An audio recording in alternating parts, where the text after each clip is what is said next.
So students, MP DElEd की exam में मध्य प्रदेश के द्वारा आयोजित डीएलएड की एग्जाम में लास्ट ईयर से न्यू पैटर्न लागू हो चुका है। यानी कि सेशन 2019 और 20 जो सितंबर में एग्जाम हुए थे उसमें जिन्होंने फर्स्ट ईयर में एग्जाम में दिया था उनको न्यू पैटर्न था और जिन्होंने सेकंड ईयर में दिया था उनको ओल्ड पैटर्न था। लेकिन इस सेशन में सभी को न्यू पैटर्न के हिसाब से परीक्षा देनी होगी। यानी 10 सब्जेक्ट होंगे फर्स्ट ईयर वालों को, 8 सब्जेक्ट होंगे सेकंड ईयर वाले को। तो पिछले साल फर्स्ट ईयर के pedagogy of English professions English में जो सवाल पूछा गया था 4 मार्क्स के लिए वो था what is intensive reading, right it's 2 M's। जी हाँ, 4 मार्क्स के लिए सवाल पूछा गया था। 4 मार्क्स के अगर आप 2 क्वेश्चन भी सॉल्व कर लेते हैं 8 नंबर आपको मिल जाते हैं तो आप पेपर में पास मान लिए जाएंगे। जी हाँ, थ्योरी वाले पेपर में 8 नंबर पासिंग होता है वहां पर। तो अगर आप 2 सवाल भी कर लेते तो आप पास हो जाएंगे। तो वहां पर 4 मार्क्स का सवाल पूछा गया था what is intensive reading, right it's 2 M's।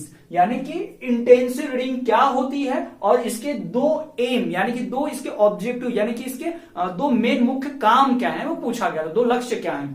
अब इस प्रकार के जो क्वेश्चंस होते हैं, प्रश्न होते हैं, इन्हें कैसे हल करना है, कैसे सॉल्व करना है मैं आपको बता दूं। आप देख सकते हैं कि यहां पर क्वेश्चन 2 भाग में डिवाइड है। What is intensive reading, right it's 2 M's। तो ऐसा मत समझिएगा कि आपको इंटेंसिव रीडिंग पूरा आता है तो आधा पेज वही छाप देंगे, ऐसा नहीं है। यहां 2 मार्क्स मिलेंगे आपको इंटेंसिव रीडिंग पे। जी हाँ, 2 मार्क्स मिलेंगे इतने सवाल पर और बाकी के 2 मार्क्स मिलेंगे इतने सवाल पर। याद रखिएगा, अगर आपको कुछ नहीं भी आता है तो ये कम से कम इतना तो लिख कर आइए तो 2 नंबर जरूर मिलेंगे, या फिर इतना आपको पता है ये डेफिनेशन नहीं पता आपको तो ये लिख कर आइए 2 मार्क्स मिलेंगे। तो इस प्रकार से अंकों का विभाजन है, मार्क्स का डिस्ट्रीब्यूशन है 2 + 2 5। ठीक है, तो चलिए हम देखते हैं। पहले तो भाई जो पूछा गया वही लिखिए। क्या पूछा गया, व्हाट इज इंटेंसिव रीडिंग, मतलब इंटेंसिव रीडिंग क्या होती है उसकी डेफिनेशन पूछी गई है। तो चलिए हम देखते हैं। कभी भी डेफिनेशन लिखने से पहले उसकी यहां पर सब हेडिंग दीजिए और फिर इस तरह से एरो देके उसकी डेफिनेशन लिखना शुरू कीजिएगा। ठीक है, ताकि एग्जामिनर जब चेक करने बैठे उसे तकलीफ ना हो, उसे तुरंत दिखाई दे भाई क्या पूछा है और क्या जवाब सामने वाला लिख रहा है। अब कोई लोग बहुत सारा थ्योरी पूरा छाप देते, लाइन बाय लाइन खूब सारा पैराग्राफ छाप देते हैं। तो कोई भी एग्जामिनर जो चेकर होता है इन सबको पढ़ने में वो इंटरेस्ट नहीं रखता है। मैं खुद भी एक टीचर हूं, मैं भी कोचिंग इंस्टीट्यूट और स्कूल में पढ़ाता हूं, सीबीएसई स्कूल में पढ़ाता हूं। तो मुझे पता है कि क्या एक टीचर जो चेक करता है एग्जाम उसका माइंडसेट क्या होता है। तो सबसे पहले उसको क्लियरली दिखाइए। ठीक है, तो इंटेंसिव रीडिंग की डेफिनेशन देखिए यहां पर लिखनी है। कैसे लिखी जाती है देखो, इंटेंसिव रीडिंग मतलब क्या होता है, वो रीडिंग जिसमें बहुत ज्यादा ध्यान। अब इंटेंस वर्ड से बना है इंटेंसिव, बहुत फोकस, बहुत ध्यान देना। ठीक है, तो रीडिंग विथ फुल कंसंट्रेशन, पूरे कंसंट्रेशन के साथ ध्यान देके लिखना, पढ़ना।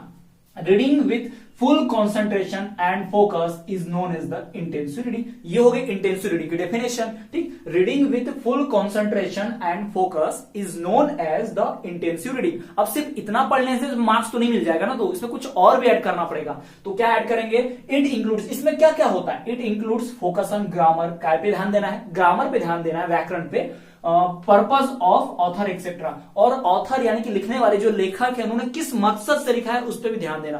फॉर एग्जाम्पल, अगर कोई सेंटेंस लिखा है, कोई वाक्य लिखा है कि तुम कौन हो और क्वेश्चन मार्क है, तो हम ऐसे तो बोलेंगे नहीं, उसको ऐसे तो पढ़ेंगे नहीं, तुम कौन हो, तुम कौन हो, इस प्रकार का टोन आना चाहिए। तो इस प्रकार से पढ़ना, पाठ पढ़ते वक्त उसने उससे कहा तुम कौन हो, तो इस प्रकार की जो फीलिंग होती है ना ये आना चाहिए, तभी रीडिंग अच्छी होगी, तभी उस रीडिंग को कहेंगे क्या, इंटेंसिव रीडिंग। ठीक है, तो फिर से देख लीजिए, reading with full concentration and focus is known as the intensive reading. अब इसमें क्या क्या आता है, it includes focus on grammar, purpose of author etcetera. ठीक है, तो भाई ये बहुत इंपॉर्टेंट क्वेश्चन है, मोस्ट इंपॉर्टेंट क्वेश्चन है, बता देता हूं। 4 मार्क्स मिलते हैं भाई इससे, 4 नंबर, और गारंटी देता हूं इस साल भी जब फर्स्ट ईयर की एग्जाम होगी उसमें भी सवाल पूछा ही पूछा जाएगा। मैं खुद डीएलएड का फर्स्ट ईयर का स्टूडेंट रह चुका हूं, मैंने एग्जाम क्रैक की है, 80% मेरा स्कोर भी रह चुका है। ठीक है, तो भाई मैं खुद बता सकता हूं आपको, बहुत इंपॉर्टेंट क्वेश्चन है, ये फिर से आएगा फर्स्ट ईयर वालों, ध्यान दे देना। फिर उसके बाद है भाई दूसरा पार्ट, उसका जो दूसरा पार्ट है उसका जवाब चलिए लिखते हैं, राइट इट्स 2 M's, उसके 2 मकसद लिखिए। तो डायरेक्ट नहीं लिख दे रहा है, यहां भी आपको कैसा है, इस प्रकार की हेडिंग बनानी पड़ेगी भाई, एम्स ऑफ इंटेंसिव रीडिंग। अब 2 मार्क्स का पूछा है तो 2 एम मत लिख कर आ जाना, 2 पूछा है तो 2 ही लिख कर आ जाओगे। इससे क्या होगा, मान लो आपने 2 एम लिखे और इसमें कुछ गलती हो गया तो फट से एग्जामिनर आपका आधा नंबर 1 नंबर काट देगा। लेकिन 3 लिखोगे और ये गलत भी हो गया तो फिर भी वो क्या सोचेगा, 2 ही लिखने बोला था, 2 तो ऑलरेडी सही है ना, तो 2 मार्क्स तो दे ही दो, 2 मार्क्स तो मिल ही जाएंगे। ठीक है, तो ये जो है ना तीसरा, ये बैकअप प्लान है। अगर आप कोई गलती करते भी हो सामने के 2 में तो तीसरा जो है आपकी गलती छुपा लेगा, उससे आपके मार्क्स नहीं कटेंगे। ठीक है, एक्स्ट्रा तो नहीं मिलेंगे भाई, अब 4 के तो 5 तो नहीं मिलने वाले, लेकिन आपके मार्क्स कटेंगे भी नहीं। ठीक है, कटने वाले मार्क्स आपकी गलतियां भी छुप जाएंगे इससे। ठीक, तो चलिए भाई, एम्स ऑफ इंटेंसिव रीडिंग यानी कि इंटेंसिव रीडिंग का मकसद क्या है। पहला, detailed study of words, phrases, word order and expressions. बहुत ज्यादा गहन अध्ययन, डिटेल स्टडी करना किसका, शब्दों का, वर्ड्स का, फ्रेजेस का, वाक्य के भाग का, वर्ड ऑर्डर यानी कौन सा वर्ड किस के बाद आया है, और एक्सप्रेशन कौन कौन सी फीलिंग्स है उसमें, एक्सप्रेशन बहुत गुस्से वाली फीलिंग है तो उस प्रकार से पढ़ा। उसने कहा कि नहीं, मैं नहीं मानूंगा, he tells that he will not agree, इस प्रकार के फीलिंग से पढ़ना ना, ये होता है एक्सप्रेशन के साथ, फीलिंग के साथ पढ़ना।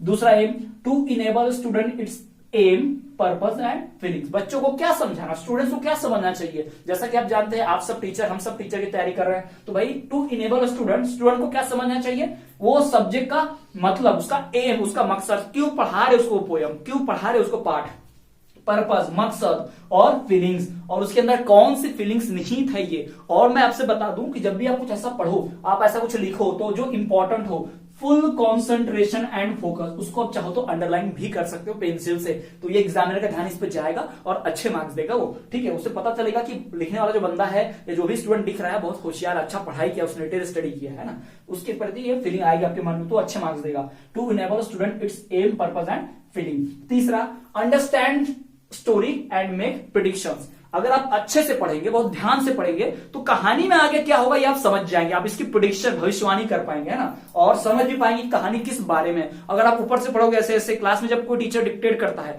और हम लिखते हैं तो हमें पता ही नहीं चलता हम क्या लिख रहे हैं, बस छापते जाते, स्टोरी नहीं समझते। लेकिन अगर ध्यान से पढ़ोगे, जैसे बुक रीडिंग करने बैठे, कभी आपने देखा हो कोई न्यूज़पेपर पढ़ता है, बहुत ही ध्यान से क्या कहानी भर, क्या स्टोरी है, पता चलती है, इसीलिए इंटेंसिव रीडिंग की जाती है। तो यहां पर ये 4 नंबर का सवाल अगर आप इस तरह से लिखते हैं तो 4 में से 4 नंबर पक्के। और इस प्रकार के 2 सवाल भी आपने कर लिए प्रोफेशन इंग्लिश के, 4-4 नंबर के 2, 8 नंबर भी मिल गए आपको, तो पास है भाई, क्योंकि ऑब्जेक्टिव भी आते हैं, उसमें से 1-2 तो मिल ही जाएगा आपको और आप पास हो जाएंगे। तो इस प्रकार से सवालों के जवाब लिखने पड़ते हैं डीएलएड की एग्जाम में।